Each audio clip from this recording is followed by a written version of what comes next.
On va commencer. Donc voilà. Donc, comme je vous disais, on expérimente aujourd'hui un échange en présentiel et en visioconférence qui, en fait, va nous permettre de recevoir, et ça, c'est quelque chose de très, très positif, les directeurs et directrices de l'ouvrage Textile in Architecture, From the Middle Ages to Modernism, Patricia Blessing, donc, qui est avec nous, de l'université de Stanford, Didem Ekiji de l'université de l'Illinois, Urbana-Champaign, et également Basile Bodez, que vous avez ici, qui les représente et qui nous vient, lui, de Princeton. Donc, on a là une belle... je ne peux pas dire une belle brochette, ça ne se fait pas, mais c'est un peu ça. Donc, je vais le dire. Patricia Blessing est historienne de l'art. Elle est spécialiste du monde islamique et plus particulièrement des zones turcophones. Elle est médiéviste de formation et elle a publié en 2022 un ouvrage consacré à l'architecture ottomane durant le XVe siècle. Ouvrage qui a fait date dans notre milieu de spécialistes de l'islam. Elle a également co-signé en 2023 une publication consacrée aux textiles médiévaux. Et je crois que c'est parmi vous, c'est l'ouvrage le plus récent sur la question des textiles, même si comme je le dirai un peu plus tard, tu prépares toi-même un ouvrage. Donc, je vais assez vite dans cette présentation parce qu'ils sont 3 et que je pense que le livre expliquera de lui-même tout ce que je dirais mal. Mais nous avons également, aux côtés de Patricia Blessing et de Basile Bodez, Didem Ekiji, qui est, elle, une spécialiste de l'histoire et des théories de l'architecture. Elle s'intéresse à l'environnement bâti, à la fois en période moderne et contemporaine. Elle a dirigé en 2017 un ouvrage consacré aux espaces de guérison dans l'architecture moderne et publié plus récemment, en 2022, Housing and the City, le logement et la ville. Elle travaille actuellement sur un ouvrage qui porte sur le corps, le tissu, les vêtements dans l'architecture de l'ère de la fabrication de masse jusqu'à la Première Guerre mondiale. Et enfin, Basile Bodez, qui est spécialiste de l'architecture européenne des XVIIIe et XIXe siècles. Alors, son premier ouvrage qu'il a publié en France il y a maintenant pas mal d'années, en 2012, s'intitulait « Architecture et tradition académique au siècle des Lumières ».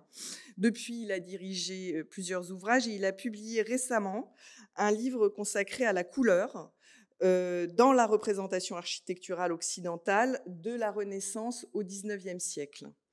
Il travaille en ce moment même sur son prochain livre que nous attendons de pied ferme, livre qui est consacré au textile dans la fabrication. Alors dans la fabrication, c'est le terme que tu emploies, de Venise du XVIIIe siècle, où il s'intéresse à l'ensemble des éléments textiles dans le contexte urbain, c'est-à-dire absolument à tous les éléments textiles dans le contexte urbain, les étals de marché, les rideaux, les auvents, les drapeaux, les parasols, etc. Donc, vous voyez qu'il y avait vraiment matière à ce que ces 3 auteurs, travaillant pourtant sur des zones différentes, sur des périodes différentes, se rencontrent dans cet ouvrage. Puisque vous allez le voir, l'objet de l'ouvrage présenté durant cette conférence, construction et tissage, ce sont des histoires entremêlées Et ce qui est intéressant, c'est que l'on voit que, et vous insistez vraiment là-dessus, que c'est une histoire aussi qui est très longue, qui commence dès l'époque paléolithique et qui se termine durant la période contemporaine aujourd'hui même, où des architectes montrent justement un regain d'intérêt pour le textile. Euh, Par exemple, ça fait partie des choses qui sont aussi intéressantes dans la conception assistée par ordinateur, donc dans toutes les nouvelles technologies. Mais ça, c'est pas moi qui vais l'expliquer. Basile, je te laisse la parole. Merci beaucoup d'avoir accepté, Patricia, Didem et Basile, notre invitation à l'INHA. Merci énormément. Je remercie l'Institut national d'histoire de l'art et Louise Braque de la Perrière pour nous inviter ce soir à vous présenter cet ouvrage collectif qui, j'espère, vous intéressera, vous donnera l'envie d'en lire plus. C'est un thème sur lequel Patricia Didem et moi-même travaillons avec des angles différents et l'idée, justement, c'était de croiser ces angles. Alors, la présentation sera bilingue, mes collègues parleront en anglais, je parlerai en français, mais je vais tout de suite donner la parole à Didem parce qu'en fait, c'est l'origine du projet, avant que Patricia et moi nous agrégions sur ce projet, a commencé avec elle. Donc, on va d'abord présenter un peu l'origine du projet, puis après, une réflexion sur comment penser ces objets de manière diachronique et aussi avec des champs disciplinaires qui souvent ne se parlent pas assez. Et puis après, on vous présentera les trois grands thèmes que nous avons décidé de traiter avec différents auteurs qui ont parlé. So, Didem, do you want to start with just at the beginning of the project, your first how it came to be? For in a few minutes. Are you here? Well, thank you. Yeah. Yes, I can. And I just, before I start, I would like to thank you for having us over, and it's a pleasure to talk about our work. I'll just briefly mention the origins of it. The volume really originated in the Society of Architectural Historians session at the College Art Association meeting in February 2021. I chaired a session titled Textiles in Architecture at that meeting. And afterwards, I decided to turn the session into an edited volume. My own interest in textiles and architecture is really on the 19th century and the intersection of textiles, clothing, architectural surfaces, and bodies, that I'm completing a monograph on that topic. So, and I wanted the volume to be really expansive and looking at this dialogues between different geographies and in different temporalities. Therefore, I invited Patricia and Basile, who have their own diverse and different interests in the context of textiles and architecture, to co-edit the volume together, and you kindly agreed, which was great. And we selected some of the papers from the session and invited additional scholars, trying to keep a diverse geography and temporality to show these interactions and parallels and differences in between different contexts. I think we felt that the volume is a really timely volume. Textile medium is ever present in contemporary architecture. This is exemplified by contemporary buildings, as exemplified by Nottingham Contemporary. Over the past few decades, architects have been experimenting with the textile medium, either using it or taking inspiration from it, using computer-aided design, digital fabrication, and innovative new materials. And there's also a broad turn to materiality and the resurgence of craftsmanship in architectural practice in recent years. This trend is also reflected in scholarly work. There has been a surge of critical interest in the study of textiles in art history, and I think our volume complements this increasing interest. So the book examines the intertwined histories of building and weaving, architecture and textiles from the Middle Ages to modernism across diverse geographies. I don't know if you guys want to chip in and say your own interest in textiles here, or yeah, maybe. should I Patricia, continue? do you want to like the point of view of your field of Islamic studies and where do you see it going and how you think it's interesting? And then I can say it like from my field of European early modern studies. Yes, of course. And so for Islamic art history, I think there has been more and more of an interest in looking at textiles within architecture, in addition to a growth and the study of textiles more broadly within art history rather than museum studies. So that's also one, or like museum contexts and curatorial work. So that's one other conversation that I think also flows into what some of the authors are doing. And I should also say that several of the authors who wrote chapters on textiles in Islamic architecture were part of a session that I had organized at the College Art Association conference in 2018. That's how DDEM found me. And then Basile and I had already had conversations about textile and architecture because when we started working on the volume, we were both at Princeton before I left for Stanford. And so that's how then it became a work of 3 co-editors, which I think at the end was very fruitful because we all came with the historiographical and theoretical debates of our own fields into it. Oui, c'est en fait c'est ce qui fait, à mon avis, la richesse du livre, c'est qu'on a 3 points de vue différents. DDEM est véritablement spécialiste de la fin du 19e et du modernisme, et du coup, elle a un rapport avec elle a une vision des relations entre textile et architecture qui sont vraiment motivées par la technologie, par les nouveaux usages de la fin du 19e siècle, par ce que les nouveaux architectes de la modernité essayent de récupérer ce matériau qui au début était rejeté par le modernisme pour des matériaux qui étaient beaucoup plus durs, comme le béton, le verre, l'acier, et comment ça a été au contraire un élément fort du modernisme.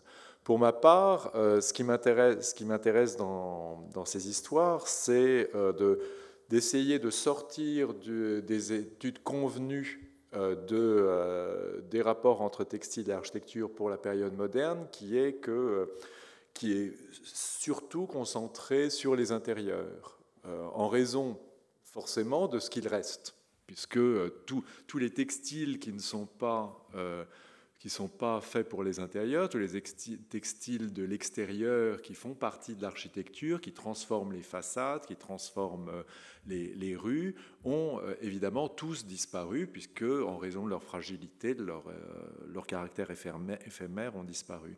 Donc, de plus en plus, dans le champ des études modernes, les historiens de l'architecture et de la ville travaillent sur ces questions de l'éphéméralité, sur ces questions des différents sens et de la perception de la ville, qui n'est pas qu'une perception purement monumentale. Sur la ville, si on suit les travaux d'Henri Lefebvre ou de Michel Ducerteau, de la ville qui est la ville pratiquée.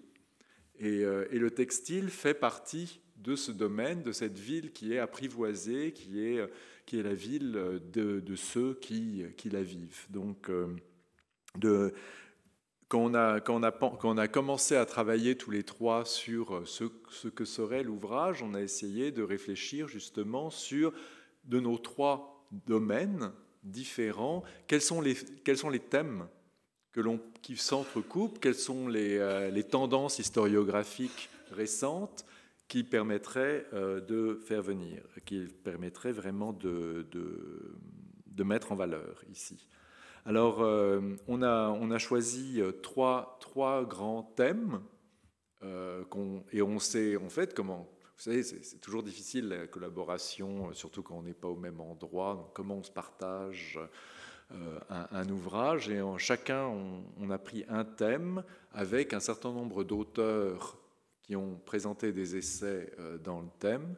Et c'est ce qu'on propose ce soir de vous présenter, c'est ces 3 thèmes qui mêlent à la fois des essais sur le monde islamique, mais aussi sur le monde occidental, et qui vont vraiment du Moyen-Âge, de tout début du Moyen-Âge, jusqu'à la période contemporaine.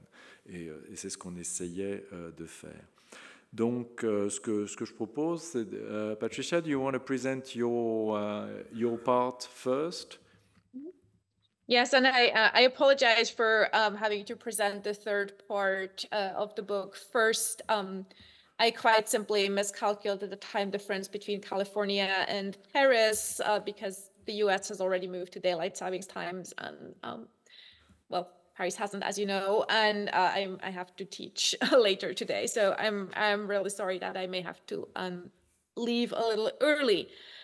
The section I worked on most closely and wrote the section introduction to is materiality and material translations, which is a theme that is extremely central to the study of textiles and architecture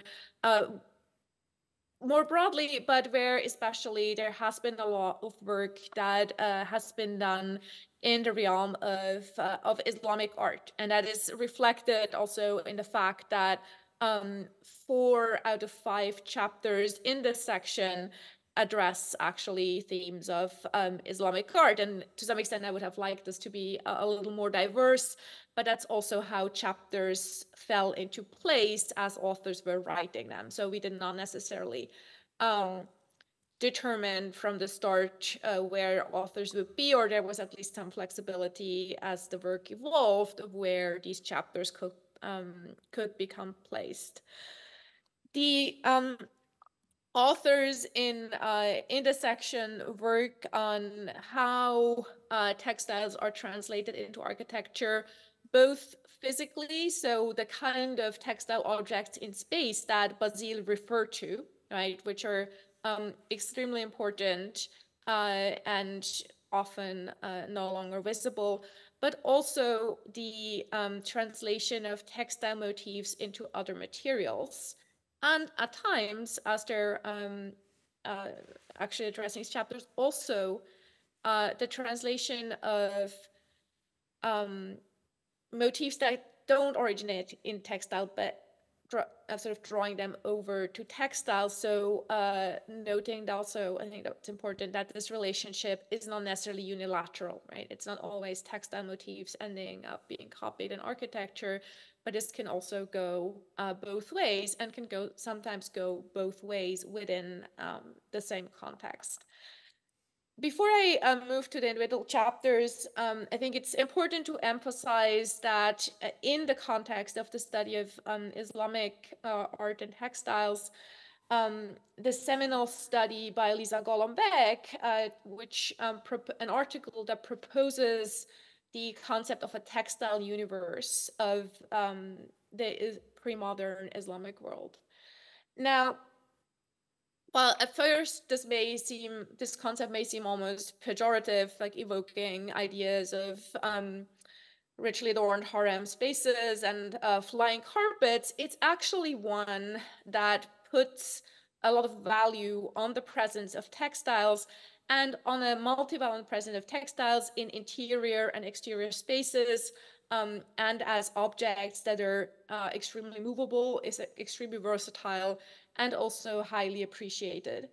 Now, I don't think, however, that this concept only applies to the Islamic world. Much rather, it actually applies to many, many pre-modern or pre-industrial societies, where textiles are both luxury objects, not easily found, but nevertheless quite omnipresent in many contexts, where today we either no longer use them or where we don't even think about them on a daily life, right? We don't necessarily think about how many textiles there are in our own living spaces. Pillows, sheets, curtains, carpets, all textile objects that they just hang there and we can get them, replace them easily, and don't really necessarily think about how they impact spaces all that much. Maybe moving on to the chapters, if I can get the next slide. The first chapter in the section by Theodor van Loon addresses textiles in early Islamic architecture. If you can go to the next slide, please. Which is a context where we have very few actual textiles that survive. The image on the right side is one of the very few textiles that can be dated to the Umayyad period, so the first few centuries of Islam. And what Dr. van Loon does in his chapter is looking at this kind of textile universe, not so much through surviving textiles, but through the representations of them within architecture. He addresses images in wall paintings that show richly adorned interior spaces, but more importantly, at the level of material translation, he spends time discussing this very famous mosaic from the early Umayyad land estate of Khirbat al-Mafjar, which shows up in every textbook and every introduction to Islamic art history, but actually until now has not been understood as a textile image. And so what van Loon argues is that if you look at this mosaic very closely and consider the edge, the frame, that there's actually a fringe which suggests that this entire mosaic is representing a textile. So it's a carpet or other textile floor covering translated into mosaic in a way that also then points to the presence of other objects like this, maybe, that don't survive within the space, and suggests also approaches in which non-textile representations that are not straightforward, that's not just, it's clear it's a curtain at first sight, for instance, can actually give us insights in these textile universes of these spaces. The next one, please. In her chapter, Olga Bush discusses how textiles play out in the palaces of the Nasrid sultans of Granada in Spain in the 13th and 14th centuries. And she looks closely at, on the one hand, the translation of textile motifs into spaces, into architectural decoration that is sort of evoking very richly the universe of surviving textiles.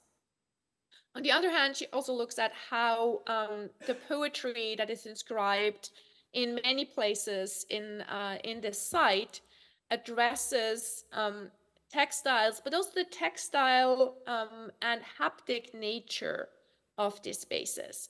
And she argues, based largely on the theoretical framework proposed by anthropologist Tim Ingold, that experiencing such a space only through vision actually gives it short shrift, so that we have to also understand modes of both making and experiencing such spaces through other senses. And to understand the textility also means to understand how textile technology can influence modes of making, and thereby also the ways in which spaces are decorated with motifs that link up to textiles, but then also the kind of textiles of which the image on the left shows you a little fragment that we need to imagine in these spaces that aren't present there anymore, but that would do exactly that,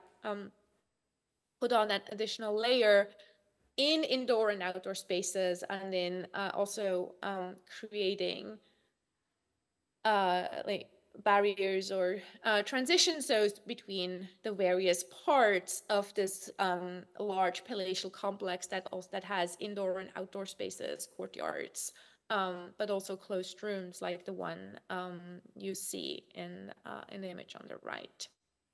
And the next one, please. Andrew Hamilton's chapter is the one in the section that does not address Islamic architecture, but it is actually in its treatment of ancient Andean textiles and architecture, architectural decoration there that links to textile motifs, really closely intertwined with the attention to technology, making and design that also appears especially in Dr. Bush chapters, but also others. Most importantly, Dr. Hamilton argues that extremely complex techniques of textile making in the Andes, and what the sites he talks about are mostly in present-day Peru and date from the 5th to the 10th centuries CE. Actually, these complex textile techniques influence ways of problem solving, of engineering, of design thinking that then are also applied in other forms of making, and including in the design of architecture. And so that effectively designing textiles, designing architecture, and designing textile or textile evoking motifs applied to architecture decoration are strongly interlinked at the technological and hence also intellectual level. He both looks at the surviving textiles, and as well as their representations in paintings and in stucco, each of which also comes with its own technological challenges that are being discussed very closely, and where it's very clear that material translations always also come with the materialities and the physical properties of the material that is being translated to, which is sometimes, I mean, that's again important to highlight, because that's a point that can be lost in simple motif studies, right? That just try comparing, excuse me, comparing motifs, but where actually there's technology and design involved at various levels by various kinds of experts who are working in different materials. Next one, please. Nicole Canchal-Ferrari's chapter brings us into the early modern period in that it discusses the presence of textiles and textile patterns in the mausoleum of the Khans of Crimea in the 16th century. Go to the images, please. The mausoleum that you see on the left is a rich site for the study of textiles. It has textile motifs on its facade, and that sort of closely replicate textiles produced with the within the Ottoman Empire in the 16th century, which points to the fact also that the Crimean Khanate in that period was a vassal empire of the Ottoman Empire and in close trade relationship with it. But more so, there is also the presence of textiles on site that were used within the tombs of the Crimean Khans. That's why an example like the one in the image on the right is also relatively poorly preserved, because it was used in that funerary context and not discovered until well into the 20th century. But here, what Canchal-Ferrari shows is several things. One is that there is a direct translation of here really textile motifs to architecture.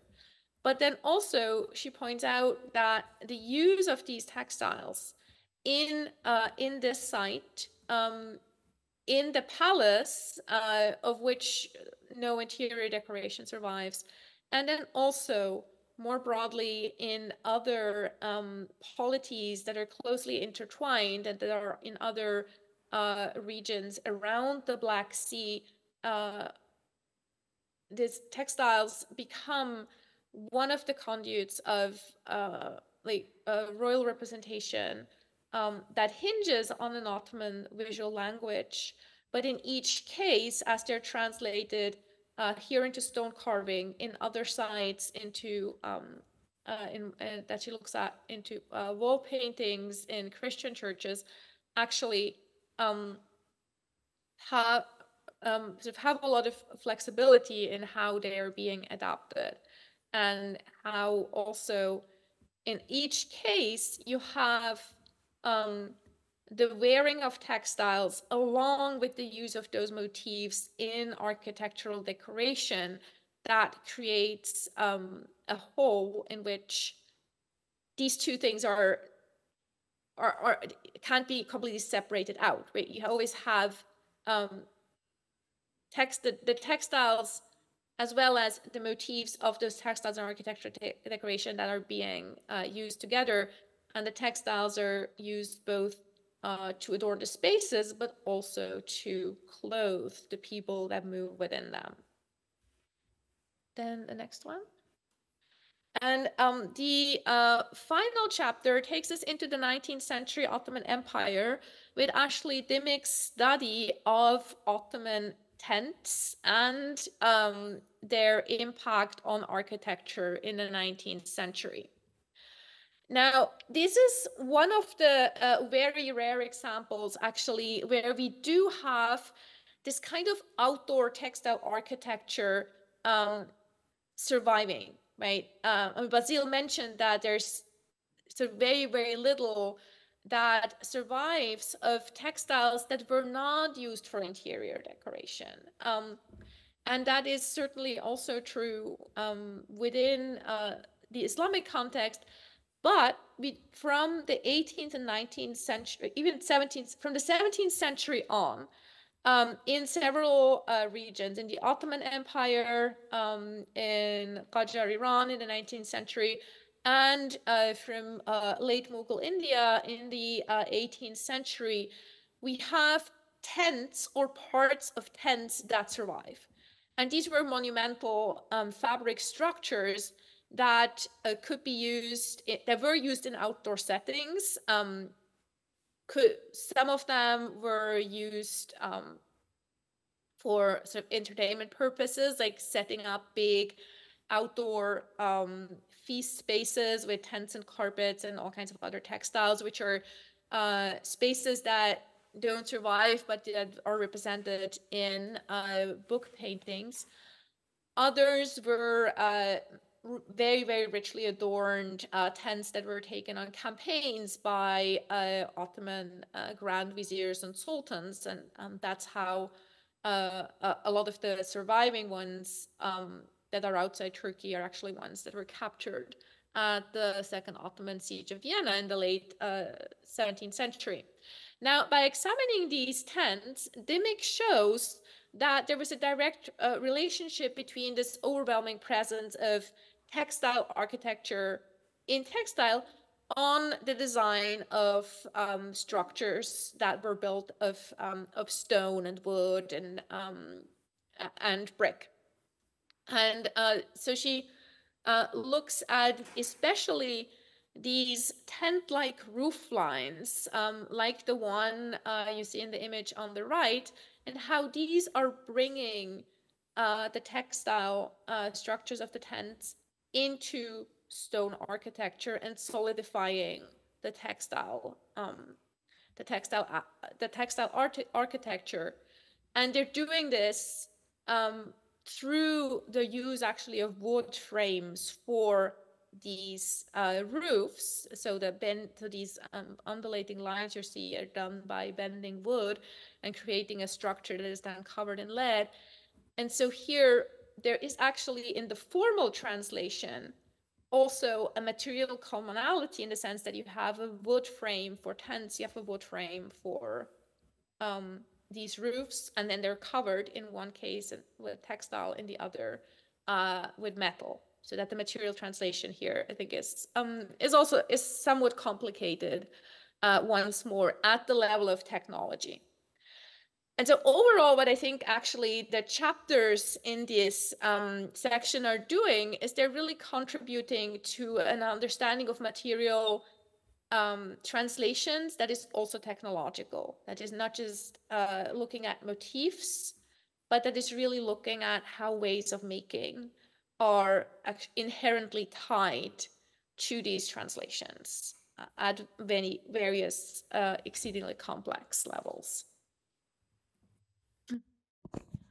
Thank you very much. I think we can move to Didem's part, which was much more dedicated to the question of ritual spaces and the role of textiles in these spaces and how they define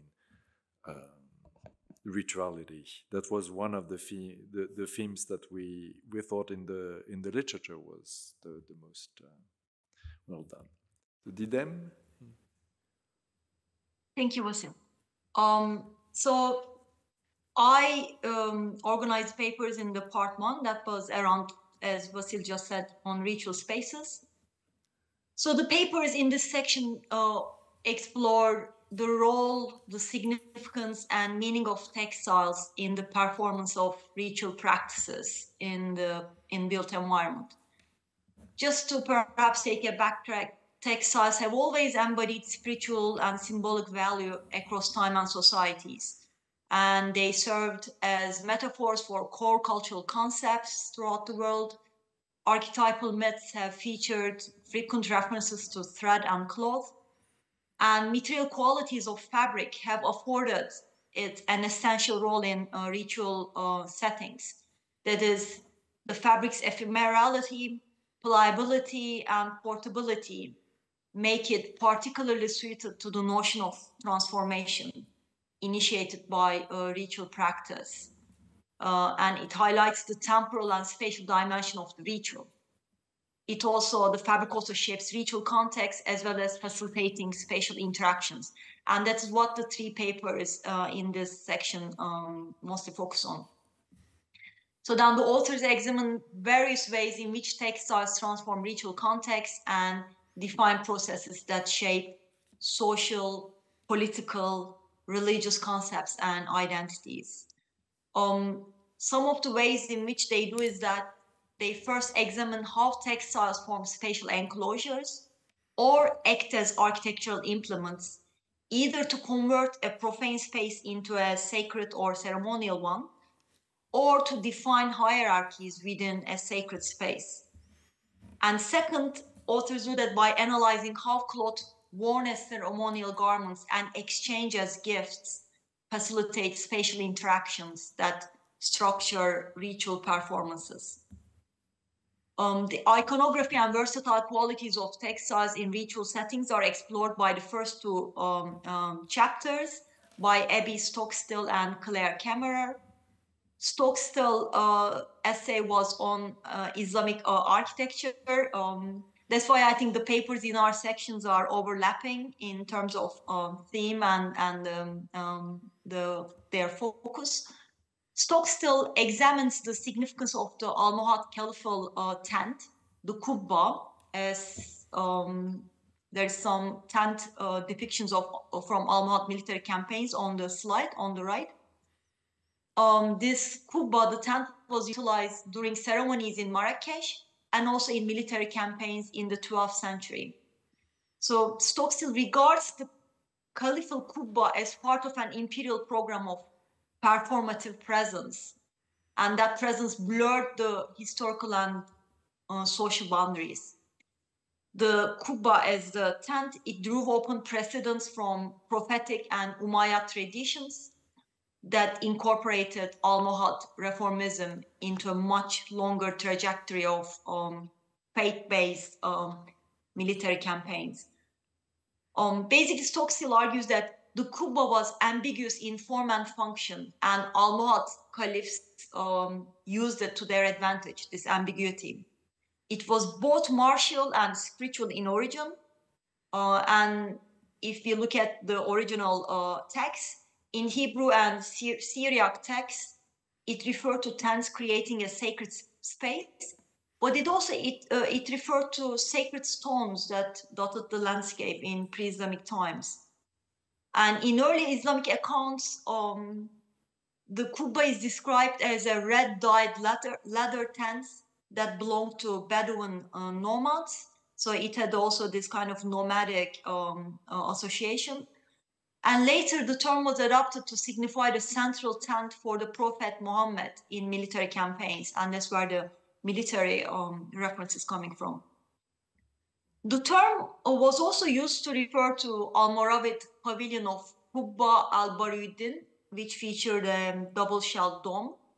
It was an auxiliary structure which was most likely to attach to the congregational mosque in Marrakesh. So that also denotes an urban structure. So it has also these urban connotations in addition to this rural nomadic connotations.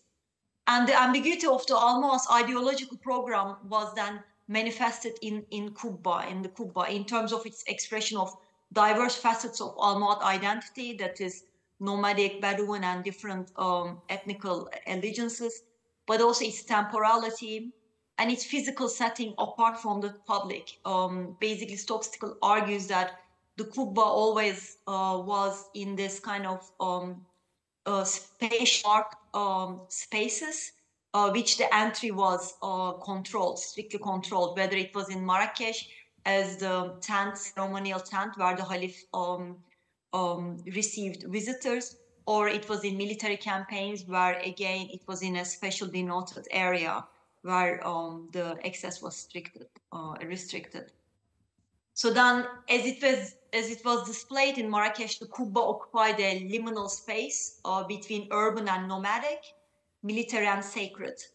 And these at times contradictory identities created an imperial Almohad identity that could code switch depending on the context. So the Qubba basically proved a very useful symbol for this code switch between different identities. I mean, if you move to the second chapter in our section, Claire Kammerer, she basically examines the lentil veils that were widely used during Lent to mask the space of the altar in the Middle Ages, in the late Middle Ages, in German-speaking regions during the 40 days that preceded Easter. She's really, I think what is central to her paper is the changing visual permeability of textile, that is from masking, that's being opaque, being translucent, then its removal altogether. So the lentil veils facilitated a fast of the vision during the fasting period. And Kammerer discusses how the periodic deployment and removal of fabric in the same context of the church signify the different phases of the ritual cycle. It acts as a temporary architectural vision. They were these monumental textiles because of their scale. They basically, veils blocked viewers in the nave from observing key moments of the liturgy. And the veils redirected their attention to the images on the veil, as seen again on the right, which is a painted veil.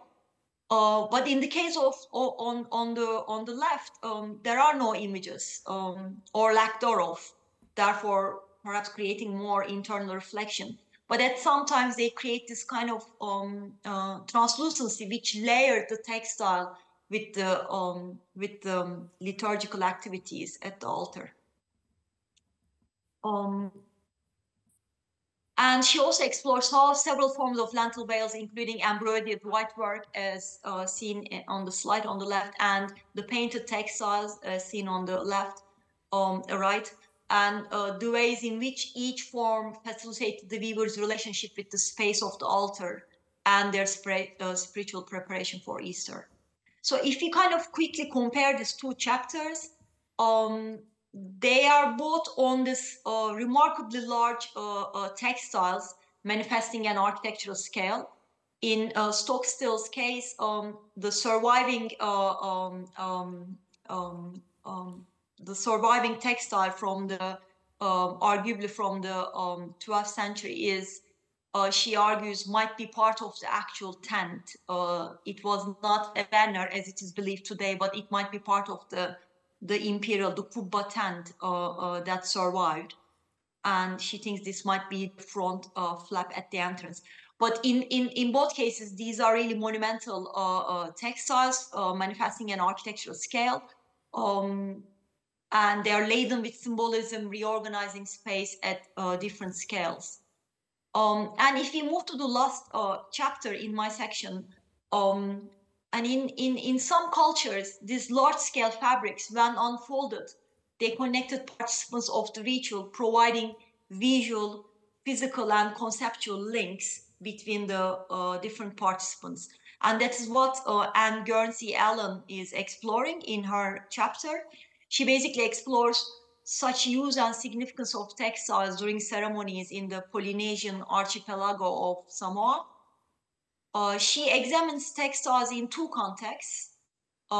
First, she looks at the intersection of architecture and cloth in the fale, that is the traditional Samoan building, as shown on the left. In fale, traditional textiles such as bark cloth and fine mats and their modern commercially produced equivalents are basically used to denote spatial boundaries, and also depending on which textile is applied, they mark ceremonial activities. In this case, what is shown on the slide on the left is a guest fale or a guest house that is open on all sides, but its boundaries are marked in this case by modern commercially produced textiles.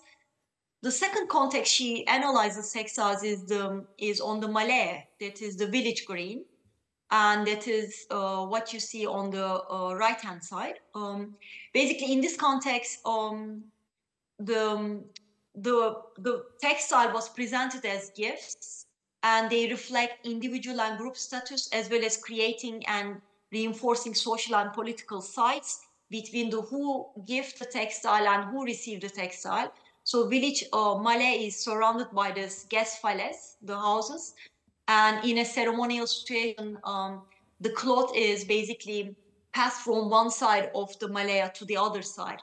And it's literally creating this almost literal and metaphorical link between the giver and the receiver. And that's how she theorizes the function of textiles in different architectural settings.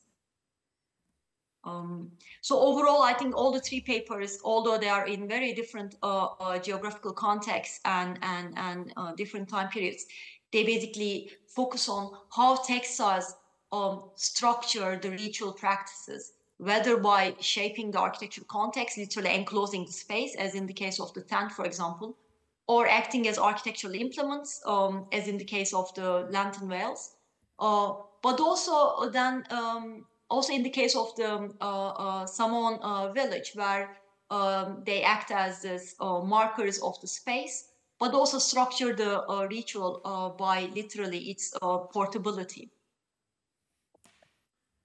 That's it. Thanks. Thank you. So, alors la deuxième partie, parce qu'on ne fait pas ça dans l'ordre, est dédiée aux questions des intérieurs, privés et publics, et sur le rôle des textiles dans la définition, dans la caractérisation des espaces, notamment dans la définition de l'espace lui-même, c'est-à-dire mais aussi la caractérisation et la définition de l'espace comme un espace soit d'intimité ou un espace public.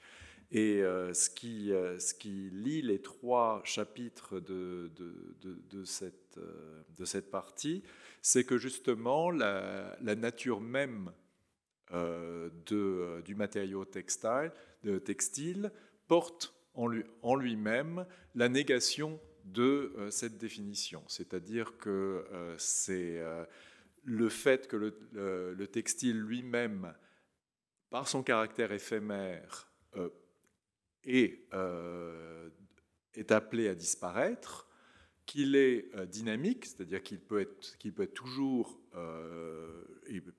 mis en mouvement, et donc du coup la définition spatiale est mouvante, brouille ce que fait le mur, ce que fait la cloison, par exemple, et aussi que, comme on l'a vu avec l'article de Claire Kamener, par exemple,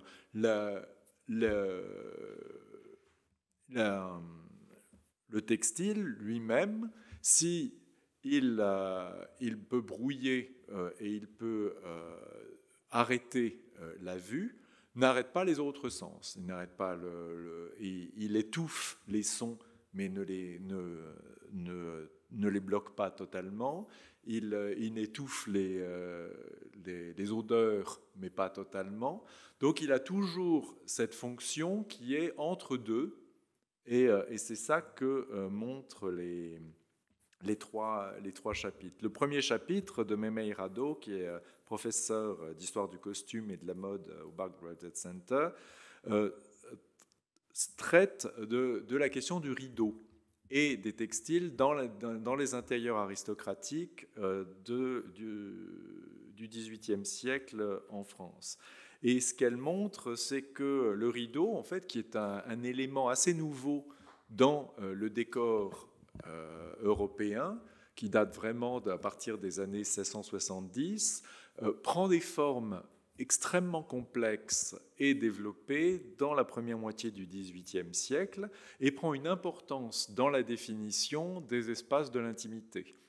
Et parmi ces espaces de l'intimité, ce sont des espaces surtout genrés, et le plus important de tous ces espaces d'intimité, c'est le boudoir, cette pièce qui est par définition une pièce féminine.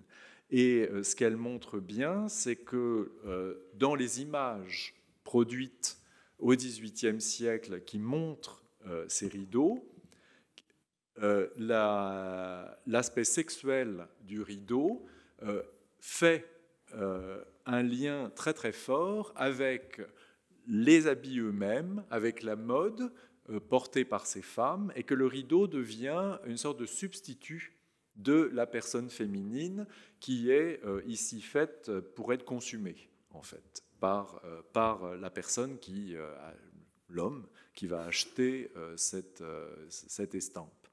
Donc elle montre bien que les rideaux sont, au-delà de leur simple fonction de cacher de l'extérieur, en fait, acquièrent une fonction beaucoup plus profonde et beaucoup plus intense, en fait, dans l'imagerie collective du XVIIIe siècle.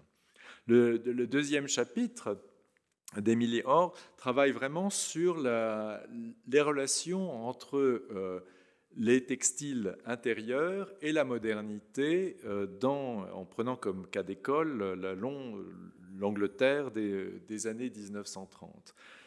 Et là, ce qu'elle montre bien, c'est que, aussi comme pour les textiles dans d'autres époques, et notamment au XVIIIe siècle, ici, les créations modernes, les textiles sont vraiment le point d'entrée, parce qu'ils sont produits comme la mode extrêmement rapidement, sont les points d'entrée de la création contemporaine et servent aussi à unifier un ensemble qui n'est pas, lui, entièrement contemporain. Donc, c'est-à-dire que, par exemple, les modernistes, dans les années 30 à Londres, utilisent, comme vous le voyez ici, des rideaux qui sont composés par des artistes contemporains, mais dans un intérieur qui mêle des objets plus anciens, comme une table vénitienne du XVIIe siècle, un fauteuil Régence,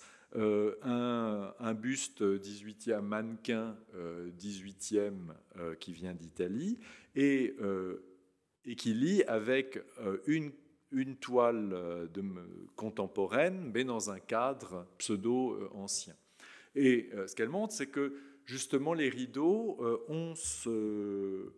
établissent une part de modernité, mais justement qui va s'accorder avec tout le reste, et montre que dans la décoration contemporaine, l'idée de ces créateurs est d'introduire l'art contemporain, mais en accord avec tout ce dont les gens ont hérité avant. Et c'est ça le début de cet argument de décorateur, c'est qu'on n'a pas à acheter des lots entiers de mobilier, à refaire entièrement son intérieur. Il suffit par ces éléments produits très rapidement et consumés très rapidement, on peut être à la dernière mode sans se ruiner. Donc l'aspect économique est fondamental ici.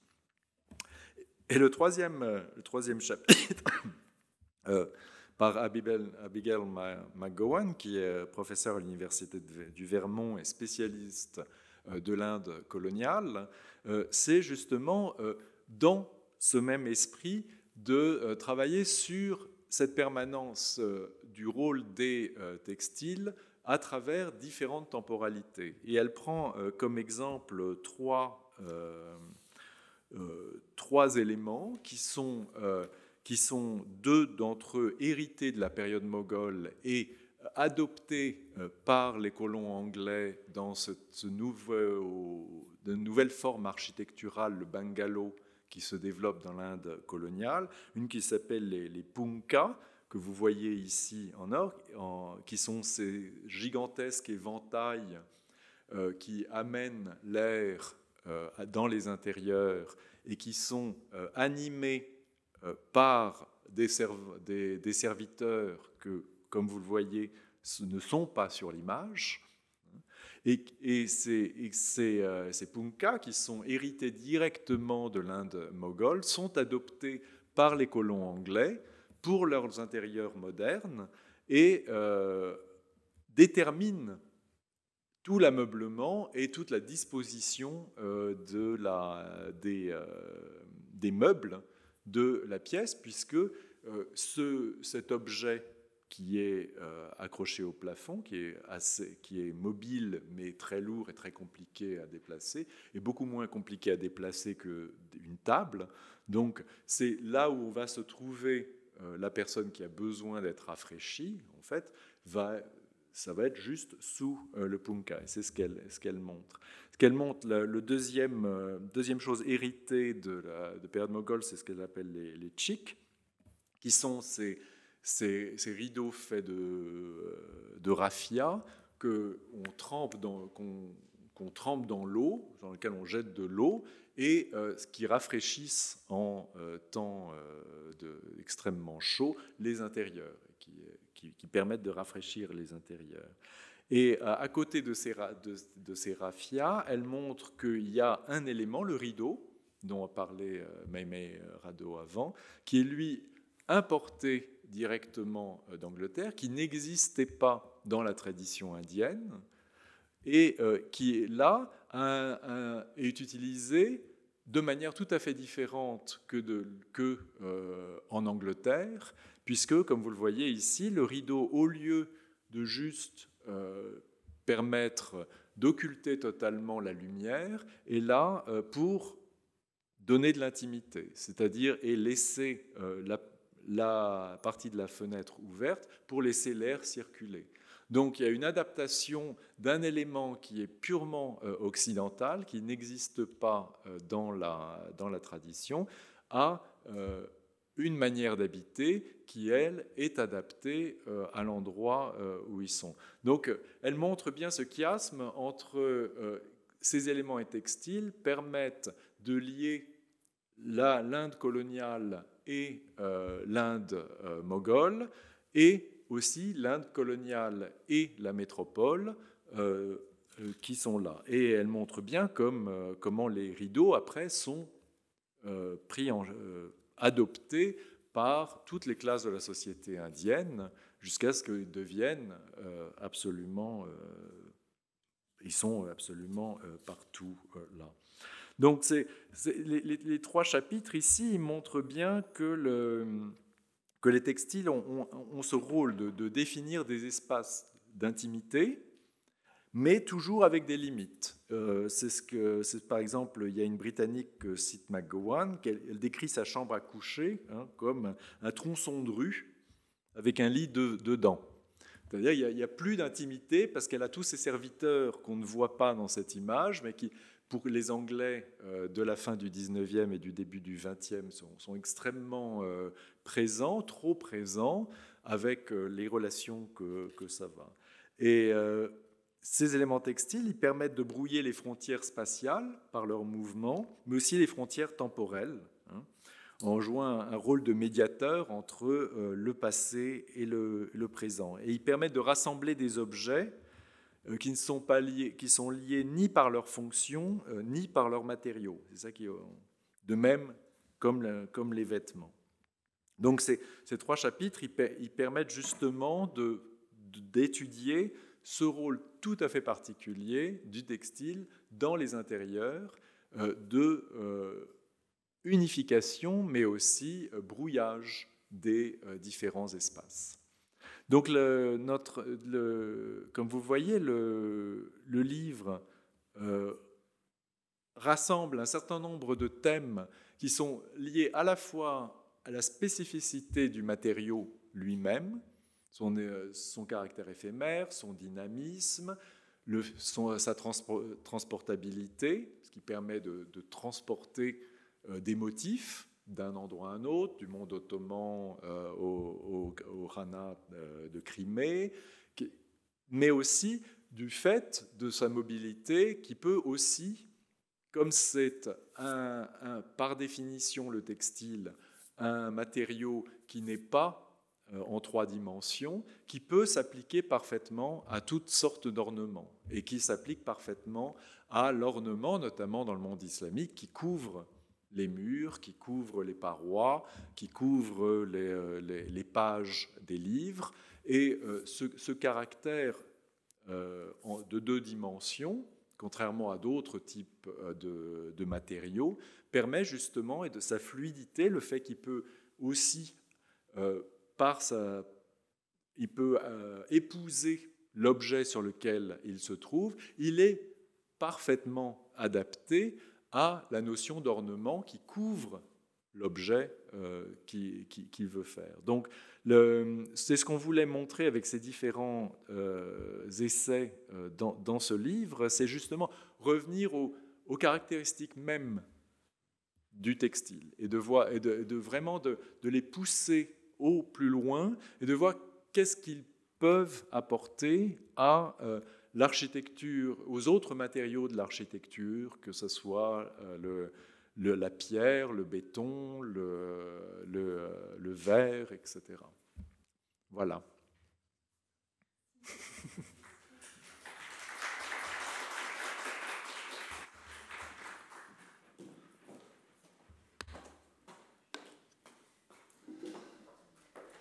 Merci beaucoup. Thank you very much for this fascinating presentation.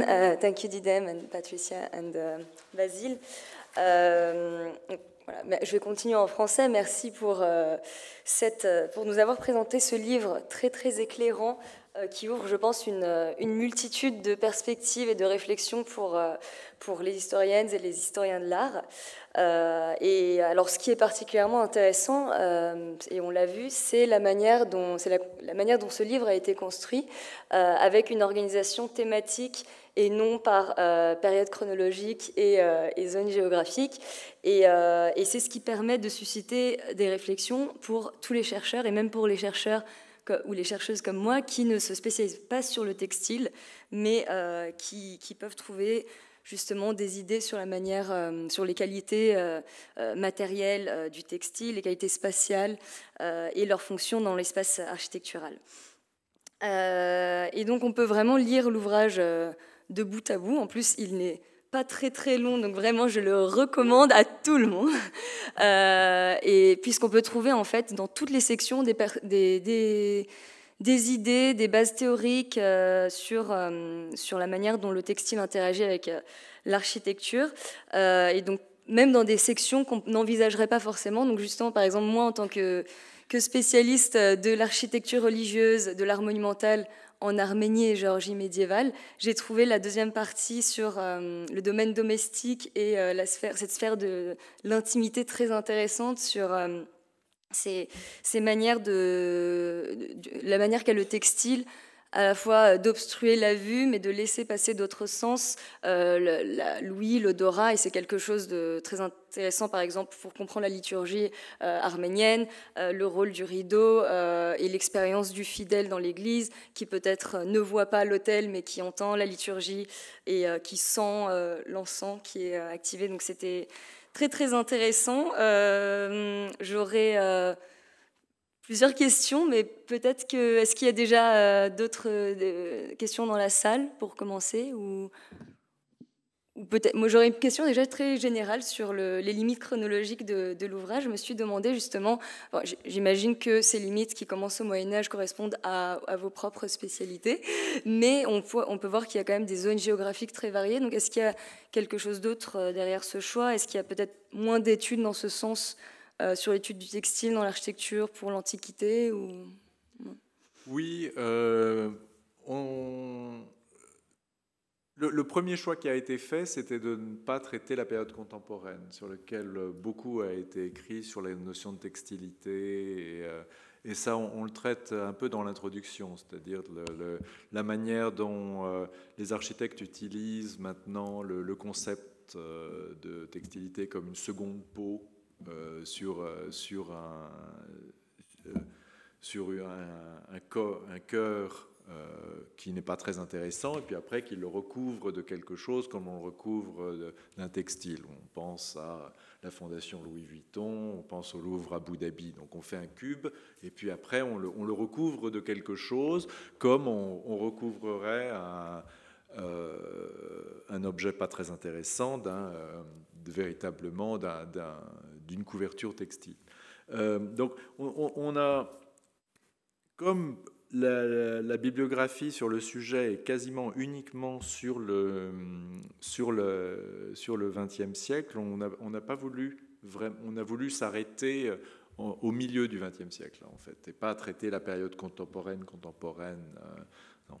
Pour ce qui est de la période antique, en fait, c'est surtout du fait qu'il y a quasiment aucune étude là-dessus, et on trouvait vraiment peu de personnes qui pouvaient fondamentalement travailler sur le sujet. Et donc du coup aussi, on ne se sentait pas tellement à l'aise de pouvoir juger pour la période antique. Il y a quelques études qui commencent à apparaître, notamment il y a eu des découvertes qui ont été faites en Turquie, le site de Gordien, le nœud gordien, où justement il y a des décors qui viennent directement sans doute de tissus funéraires, mais le fait qu'il y ait très peu d'indications encore à ce niveau, ça ne permettait pas d'aller assez loin, à mon avis, dans la conceptualisation et de faire dialoguer les essais les uns avec les autres. Il n'y a pas assez d'informations documentaires qui permettent après de véritablement peser l'un avec l'autre. Et l'idée, c'était vraiment que chaque essai puisse dialoguer avec l'autre, et que tous les essais ont assez de bases documentaires et assez d'éléments pour pouvoir dire un certain nombre de choses sur les textiles. Et ce n'était pas le cas pour la période antique. D'accord. Merci beaucoup. Est-ce qu'il y a des questions dans la salle ?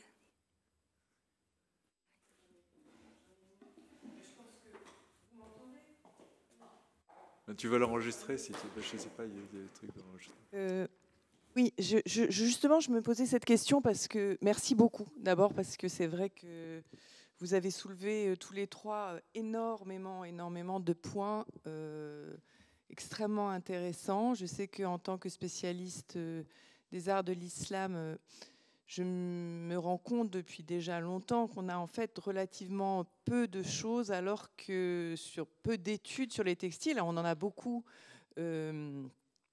publiées séparément, mais on n'en a pas beaucoup qui s'interrogent sur ces questions relative aux liens qui existent entre textile et architecture. Vous avez dû tous les trois vous en rendre compte en préparant le livre, et là ça vient ma question.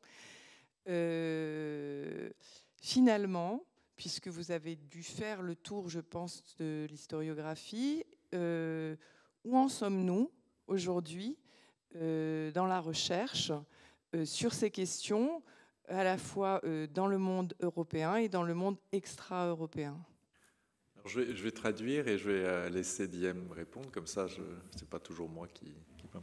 Diem, Héloïse asked, the question is like, how do you see the field now of this question of textile and architecture as the current trends, and where are we in terms of what's happening since we started working on this book and in the European, like the Western world, but also in the Islamic world? Is where do you see, how would you define the state of the field now that, I mean, all together? Patricia, do you want to go ahead, or is it directly to me in Islamic? To you. Oh, to me, okay. I guess in the field, meaning that architectural historical scholarship or practice of architecture? We're mostly art historical, yeah, art historical. Oh, yeah, art historical.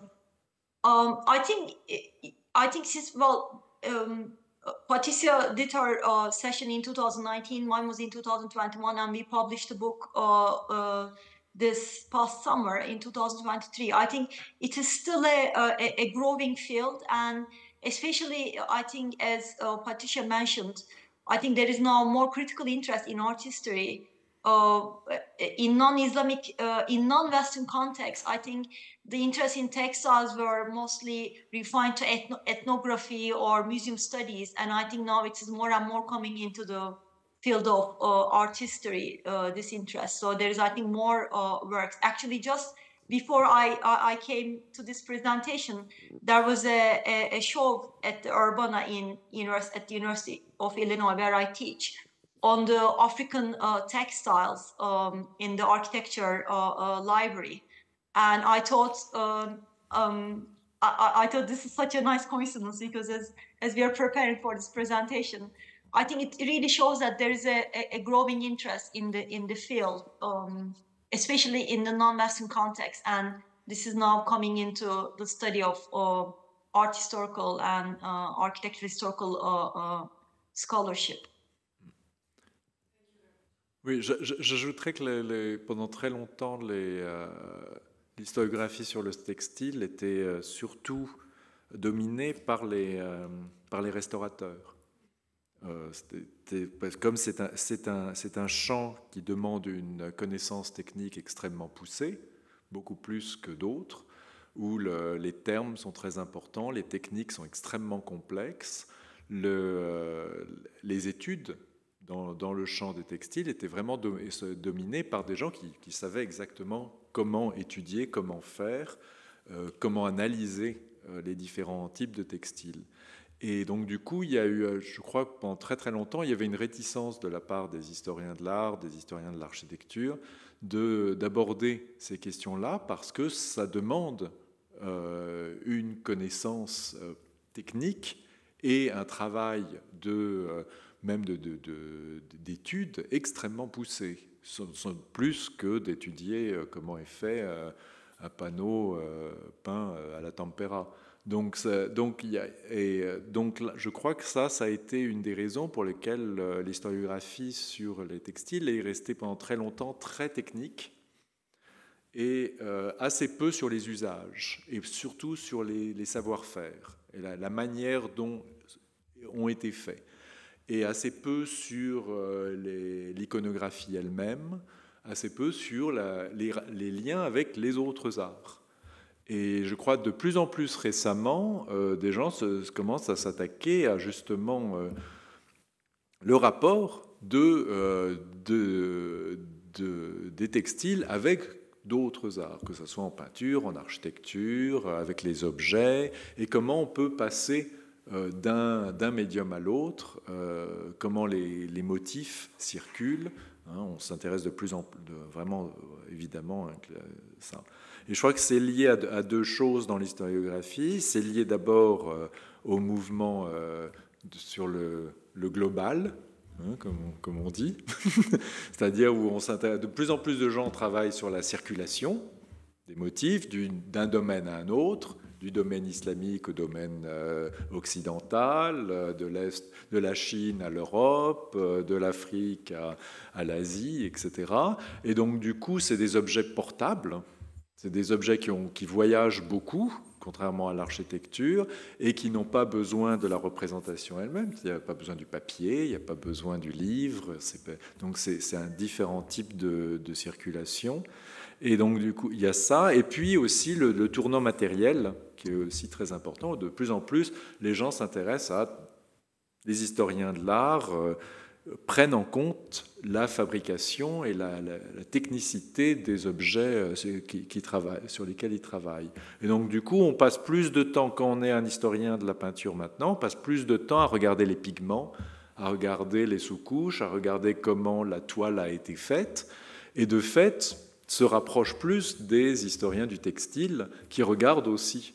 Et donc, du coup, les mêmes méthodes sont adoptées. Je crois que ça aide à faire les dialogues entre les deux. Et à mon avis, on est dans un moment très intéressant parce que justement, ce sont des champs disciplinaires qui commencent à se parler de plus en plus, ce qui n'était pas le cas avant.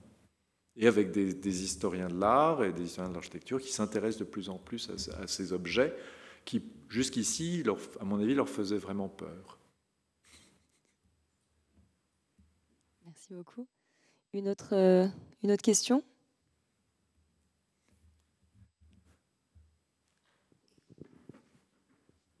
Alors moi, je me lance, parce que moi, je suis totalement moderniste, mais moderniste early modern, et très européaniste, dans le sens que ça me fait penser, ça me faisait réfléchir sur le fait que, par exemple, dans la Sixtine ou à la Farnésine, tout ce qui est textile est en effet un moment éphémère. Alors, dans un cas, c'est Raphaël, et à la Farnésine, c'est quelque chose qui n'est pas éphémère, mais qui a une sorte de perméabilité entre l'extérieur et l'intérieur.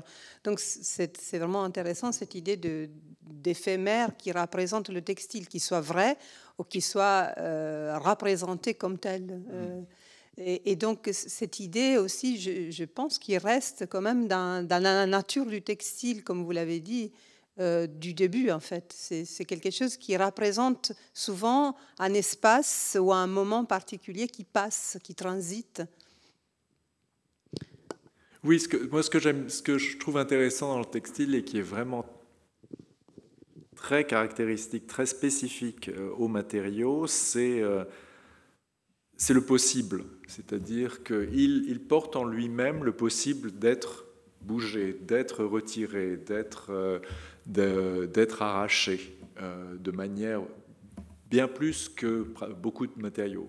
La seule chose qui peut véritablement le comparer, c'est le verre. On peut casser un verre, mais là on le détruit, alors que le textile, on peut juste le retirer, on le pousse et sans le détruire, et après il peut être remis. Et il y a très très peu de matériaux comme ça qui portent cette possibilité de leur annihilation quelque part. Et le fait que aussi, il semble être totalement l'inverse de comment on pense l'architecture, en tant que quelque chose de statique, non dynamique, qui ne peut pas bouger, dont toutes les qualités que l'on colle à ce qu'on appelle l'architecture, quelque chose qui prend du temps, etc., qui n'est pas éphémère, qui ne va pas changer, qui délimite de manière extrêmement rigide des espaces, le textile fait exactement l'inverse. Et quand on confronte les deux, on se rend compte que non, c'est pas aussi simple que ça. Et qu'on peut penser aussi l'architecture rigide dans les mêmes termes que le textile, et on peut penser le textile dans les mêmes termes que l'architecture rigide. Je crois que le livre, par ses différents points de vue, fait ça beaucoup. Et ça permet de repenser ces domaines de manière complètement différente. En tout cas, moi, ça m'a permis de ça. Je me permets d'intervenir encore parce que... C'est bon, là, on m'entend?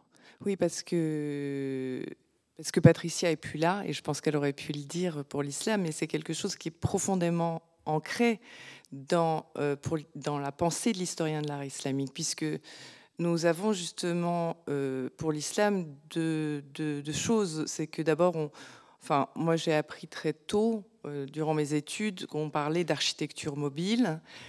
C'était les tentes, les palais, les campements, et toute la difficulté, c'était justement de décrire ce qui n'existait plus ou ce dont il n'existait presque plus rien.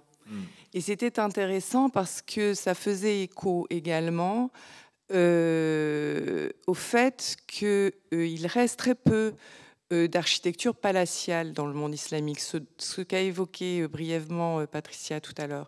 En fait, on est face, parce que ces palais ont été détruits, parce qu'ils n'ont pas été fouillés, parce qu'ils sont manquants, etc. Donc, en fait, finalement, tout ça est sans doute aussi parce que les architectures mobiles, les architectures textiles prévalaient à cette période et dans certains endroits.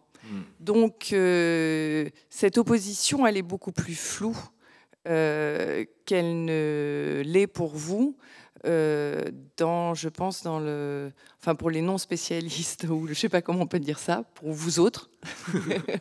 Et donc, c'est d'autant plus intéressant, je pense, d'avoir tenté de faire dialoguer tout ça dans votre ouvrage. Réellement, je pense qu'il y a quelque chose de tout à fait nouveau dans cet ouvrage. Et donc, oui, merci. If I can just jump in. I don't know if you can hear me. Ah, hello.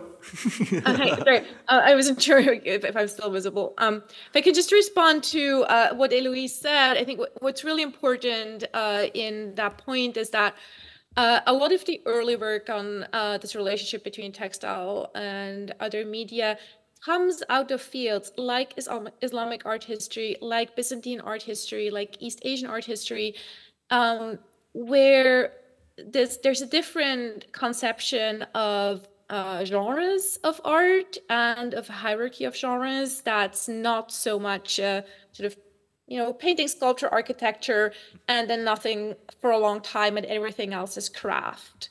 And so those, as Eloise noted, those separations are much less rigid in those fields, and so that certainly also helped with art historians in those fields, like being trained to look at more different things at the same time, and then also starting to think beyond some of those limits that very often, in my sense, are ones that are imposed actually by a Western European historiography of architecture that classifies things in very specific ways that do not apply in a lot of these other parts of the world, but then where those of us who are sort of trained in both fields, like I'm trained in both Western and Islamic art history, then just had sort of a foot in the door in terms of interrogating these categories that just don't sit well. And then that helped really also moving outward from there then to other fields. Oui, et je dirais même plus que ça nous aide aussi, pour ceux qui sont spécialistes du monde occidental, à penser le monde pré-moderne en ces termes aussi. Parce qu'on a tendance à oublier, maintenant on fonctionne selon ces catégories avec l'architecture au top et puis les arts décoratifs en dessous et les fabricants de textiles vraiment et les marchands de tapis en bas. Mais pour la période pré-moderne, les textiles étaient aussi importants, si ce n'est plus important que l'architecture elle-même en termes de valeur. Je me souviens, une amie m'avait montré les chiffres. Par exemple, au XVe siècle, il y a eu une confraternité à Venise qui a refait sa bannière processionnelle en soie peinte, et en même temps a refait entièrement l'intérieur de son église. Et la bannière a coûté plus cher que la réfection entière de l'architecture intérieure. Et donc, en termes on a tendance à penser ces objets en termes de hiérarchie qui n'ont pas du tout, qui ne sont pas du tout les hiérarchies du monde prémoderne et certainement pas de zones culturelles non occidentales, en effet, comme disait Patricia Héloïse. I would have a question for Didem. So it's coming from a thought I had about Hagia Sophia, and as we know, in the last years, we have now white veils that are covering the mosaics, the figurative mosaics, like the Mother of God with the child. And I find it really interesting that they are not really covering it. Actually, it's possible to still see the images, and there's this game between veiling but not really, and so I was what came to my mind with the book was, can we also, are there studies about the anachronicity between textile and architecture? So textile that comes to shape the architectural space, but on different periods, and how it can interfere, how it can be used also as a tool, a religious and political tool. So it was my question. Thank you. Well, thank you very much. Actually, I know that Hagia Sophia now is being used as return to being a mosque, but I didn't know that there were now veils, the textiles veiling or semi-veiling the mosaics. It's really, really interesting, and I think perhaps this would be a fertile area to look into in the context of Hagia Sophia. I mean, I think definitely in our volume there are studies of textiles as architectural implements. I really don't know any study that looks at this anachronistic imposition of textiles in the context of buildings to change their political or symbolic meaning. I don't know if you know any, Basile or Patricia, but yes, that would be a very, very interesting area to look into, how it is deployed to transform the symbolism of a architectural object. And I think from what you say, I will now definitely go and look at this.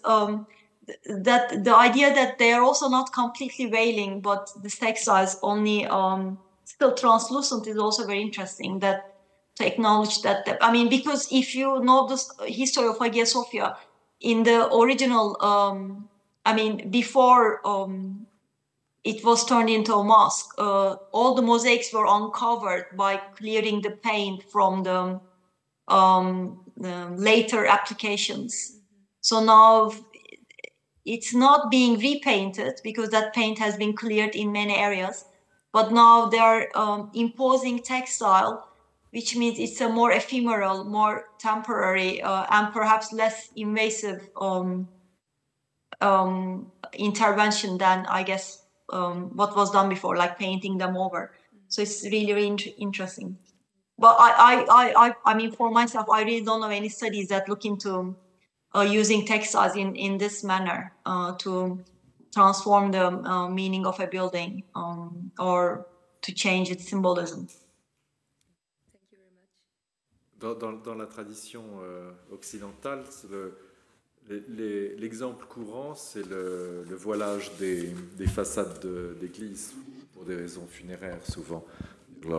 Ce qui est très, très, très courant jusqu'au 19e siècle, c'est lorsqu'il y a un enterrement d'une personne conséquente de la paroisse, l'église est couverte de crêpes noires ou violets, et donc l'église elle-même, qui est censée être un lieu de joie, de résurrection, etc., devient un lieu funéraire, donc la façade elle-même est transformée. Je me souviens de Hagia Sophia, et en effet c'est intéressant parce que les voiles qui sont des voiles triangulaires couvre uniquement en partie et donc laisse l'ambiguïté. C'est-à-dire si on se déplace vraiment sur le côté, on peut voir les mosaïques. Et donc c'est la solution qui a été adoptée par le gouvernement du PKK. Non, c'est pas le PKK, c'est l'autre. C'est le parti d'Erdogan, je sais plus comment, qui avait la mairie d'Istanbul. Comme c'est en temps de non-prière, ça reste quand même visité par les touristes. Donc les touristes peuvent, en se déplaçant et en regardant sur le côté, voir les mosaïques, mais les fidèles, s'ils restent dans l'axe face à la mosaïque, ne sont pas gênés par la représentation de Jésus, de la Vierge, etc.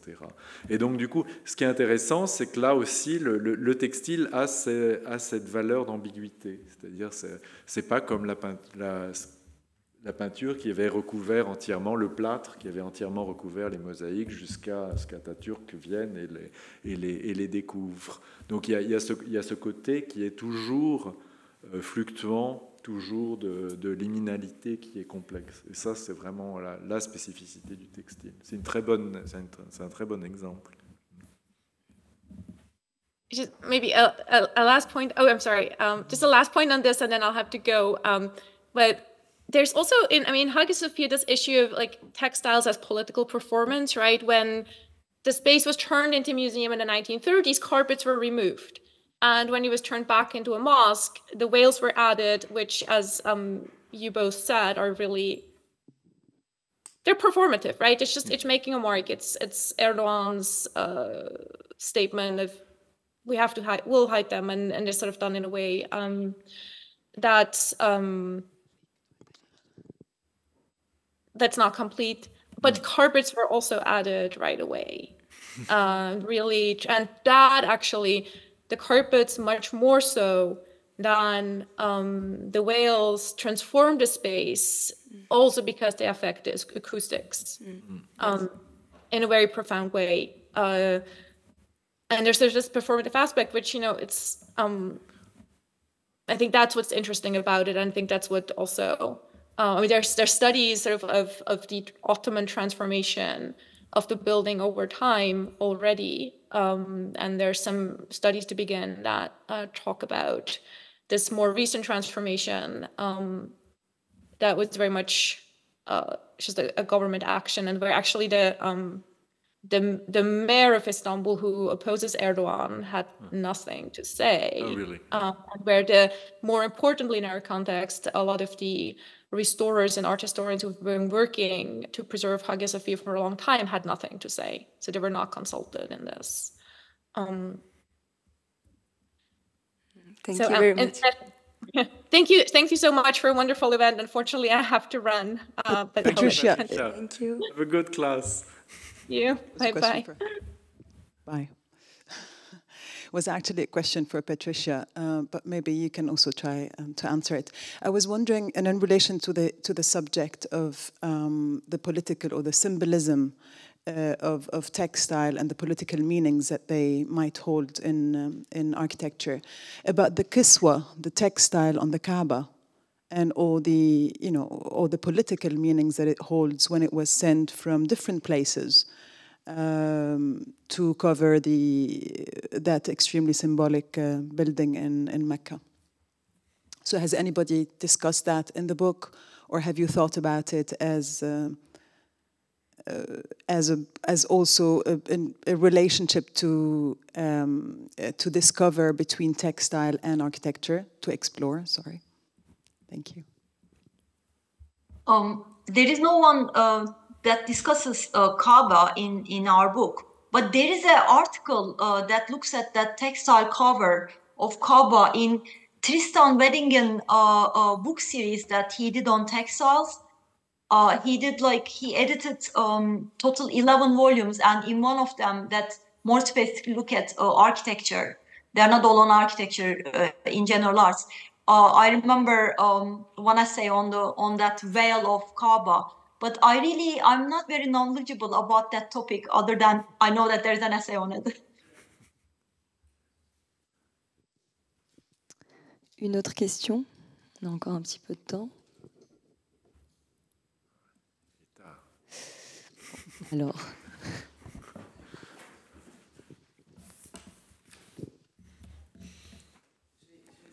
Conclu. En vous remerciant beaucoup, merci à Sipana aussi, parce que c'était important qu'on ait des regards très différents pour parler de ce sujet extrêmement riche. Thank you very, very much. It was so nice to hear you and to listen to all this. I don't know how to say that. Trying to do new things. Je voudrais aussi dire que donc c'était vraiment une tentative. On aurait pu être dans un espace plus limité, mais on n'avait pas de salle parce que c'est quelque chose qui mérite encore discussion. On a eu un problème, on a eu une grande salle, mais on aurait aimé que ce soit plus intime, sans doute, avec Basile, parce que il y a encore beaucoup à dire. Et là, vraiment, je suis vraiment très heureuse de vous avoir reçu, parce que ça, même dans notre esprit de chercheurs, ça ouvre des immenses... oui, je ne sais pas comment dire ça. Effectivement, des perspectives, parce qu'on est dans quelque chose... On sent que vous amorcez une nouvelle réflexion. Et je pense qu'elle nous ouvre des voies, nous aussi, dans notre pensée de chercheurs. Donc, merci. Thank you so much. Thanks a lot. Et merci à vous d'être venus ce soir. Et voilà, et on se retrouve dans 1 mois et demi pour quelque chose de totalement différent. C'est-à-dire qu'on va repartir dans la calligraphie en caractère arabe, donc dans cet auditorium, dans 1 mois et demi. Merci encore, Basile. Merci.